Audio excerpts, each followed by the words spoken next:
राज्यसभा उपनिर्वाचन पाई बाजिला बिगुल विज्ञप्ति प्रकाश कले जातीय निर्वाचन आयोग।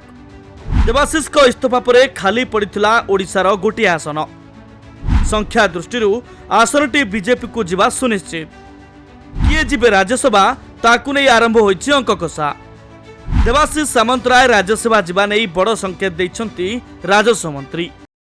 एबे राज्यसभा रे हमरो मेजॉरिटी हे गलानी पुणी आ गोटे सीट जोटा खाली अछि आ गोटे सीट बढ़िबो। देवाशीष सामंतराय राज्यसभा सांसद पदरु इस्तीफा देबा परे खाली पड़िथिबा आसन पई हेबाकू जाउछि उपनिर्वाचन। निर्वाचन कमिशन पक्षरु ए नै आज प्रकाश पाइछि विज्ञप्ति। जून 1 तारिख रु आरंभ हेबो नामांकन दाखल प्रक्रिया। जून 8 पर्यंत प्रार्थी माने निजर नामांकन पत्र दाखल करिवे।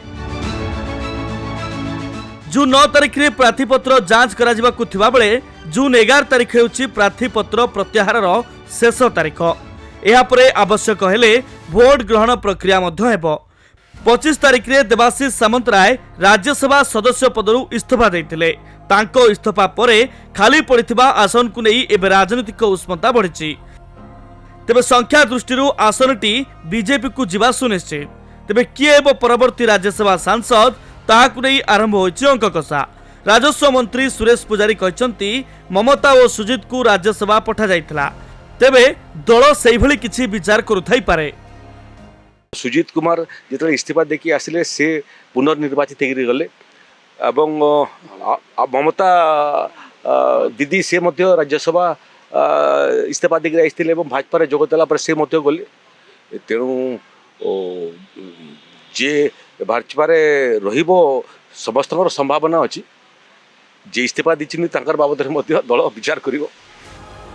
सुरेश पुजारी देवाशीष राज्यसभा जीवा नहीं संकेत देवा परे बीजेडी रे पशिछि छनका। देवाशीष रास्ता रे बीजेडी रो बाकी सांसद बीजेपी जीवे नहीं तो ताकू नहीं चिंतारे नवीन।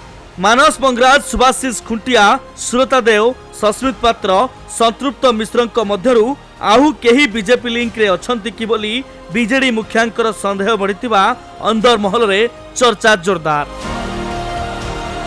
Bureau report, Nandi live.